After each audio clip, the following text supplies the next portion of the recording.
The funniest thing about this episode is just imagining the mom watching. Now, of course, we know she wasn't, it was just the daughter. But just imagining how weeby this family actually is.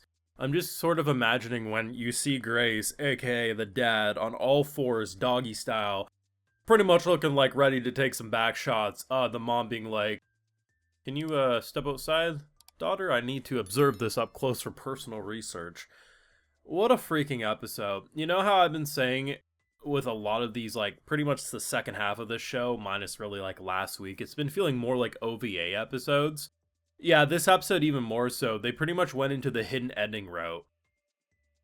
They played the credits at like 15 minutes in after, and it's like literally the energy of you discovered the one ending. It's not really a good ending, it's just kind of like an optional ending because dad stumbled into basically a bonus minigame which is used to excel like your charisma meters, your relationship meters.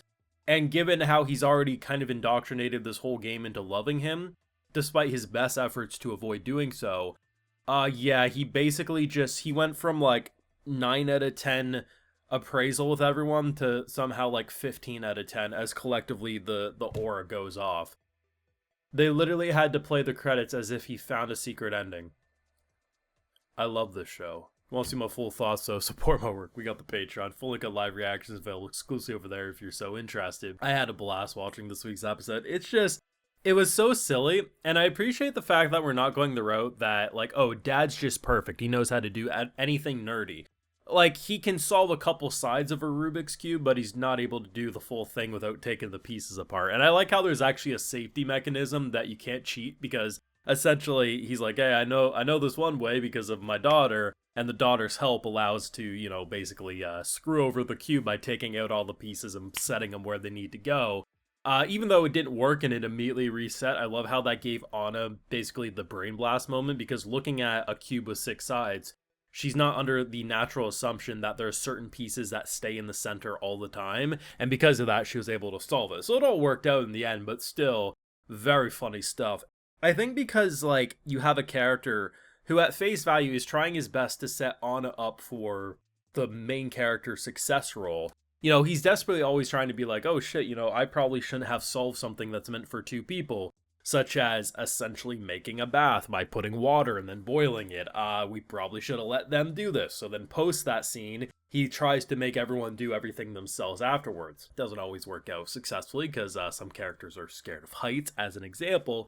But still, like, you can't say he's an ignorant character like a lot of these, like, Villainess Otome game MCs who are like, I'm trying to avoid being the Villainess, but I'm secretly doing anything other than that. Like, this is a guy who's like, oh shit, I made a mistake here, let me try to recorrect course. The fact that he desperately tried to give Anna all the credit at the end, it's just, unfortunately, he has too much approval with everyone, that they're all like, oh, without your help, none of this would have happened. Insert charisma meter rising up, and he's like, oh shit, that's not what I meant. I think that's what makes him such a fun character, is that he's constantly in dad mode, and he's legitimately trying to make her the MC and for her to succeed, and when he's unsure of certain characters' archetypes and character progression, he tries to leave them away because he's like, I don't know how to set you guys up for success. It's just so adorable. The show's been an absolute ride because, like, you can start an episode off, it's the middle of the night, they're like, okay, we're going down to the dungeon to investigate some more artifacts. The last time we were down there, we had a dad pun off, which was fantastic. And what happens? We have a Rubik's Cube that sucks them in like they're a Pokeball. Like, I'm like, oh, okay, sure, why not? Apparently there's supposed to be like 12 riddles and like things you go through. They went through a handful, but the fact that if you solve all the sides, you get out. If you solve one or two sides or any of this, like if you would have solved 4 sides as an example, you would have had 4 of the boys out of the... It's really a Pokeball. Like, there's no other way to put it. It was literally Pokemon training just with riddles and a Rubik's Cube, and I thought that's funny. And to be honest, as silly as the episode is, and I think as unimportant of an episode as it is, because if you look at the grand picture of everything that's happened, you could probably skip this episode. I don't think you're going to lose too much. At the end of the day, we already know she has insane approval with pretty much the school as a whole. Whether or not everything got maxed out or not is pretty irrelevant given how she's navigated.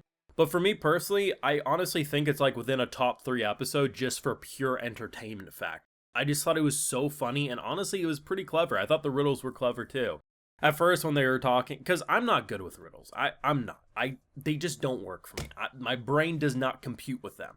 So when they're talking about, okay, what has 4 legs, 2 legs, and 3, and I'm like, the hell are you guys talking about? How could a human have 3 legs? My mind was going in the gutter, and I was like, oh wait, a cane would make sense if that's what they're implying, you know, baby, adult, elderly years. And yeah, we get some comedy gold with them. Initially thinking that old Anna's gonna be on all fours. We can't allow this, so I'll have to. It's just, I love the fact that Grace got the most nice pose. She just stood there on 2 legs. Buddy's like, I can't let you girls degrade yourself, so I'll get the back shots. As then Anna's like doing this meme pose as she's holding the Rubik's Cube with the cane. I love how unserious that was. It was just so good. But I appreciate the fact that we're continuing to build up this game. I mean, the mom, I assume she's at work, which I think makes sense, right? She does have a job, she has a life. The daughter probably can get by a lot easier through skipping college classes or whatever. But I love the idea that, because at first I was just thinking like, oh, okay, you know, like we're building into the Rubik's, because she has a Rubik's Cube, so I thought she was gonna, you know, use one IRL and it would then change for him. But instead, no, she had this like quick little mini game, which pretty much allowed for the cube to fall apart, and obviously he then has a soft moment, which I thought was nice. He still doesn't include into the fact that they might be watching him, which is interesting given how nerdy he is. I thought eventually he would get there. But I guess because he's treating it as such reality, which given what we know about this world now, that it is a reality, it's just it's this influence based off the game, but it is its own thing rather than just simply playing a game. I just think it's so cool what they're doing, but I have no idea how they're going to wrap this up in a few weeks. It'll be interesting what the ending looks like. I mean, I hope they give us something big just to be like, okay, we've really made progression, but either way, pretty much slice of life adventuring as a villainess, as our boy's desperately trying to avoid having anything to do with any of them in romantic ways because he's the dad. But apparently he's the, everyone wants a slice of that. Would it be DILF or MILF at this point? Because technically he's a DILF, but they don't know that. One of life's great mysteries right there.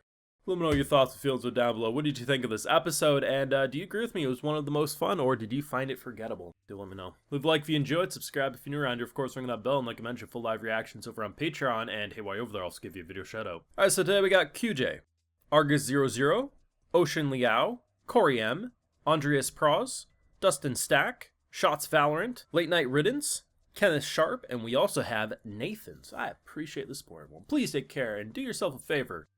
If you ever find yourself in escape room puzzles or the like, just remember your positioning, because your friends will never let you live it down, such as myself. If I'm ever there, I will make fun of the fact that you look like you're getting back shots. Have a good one.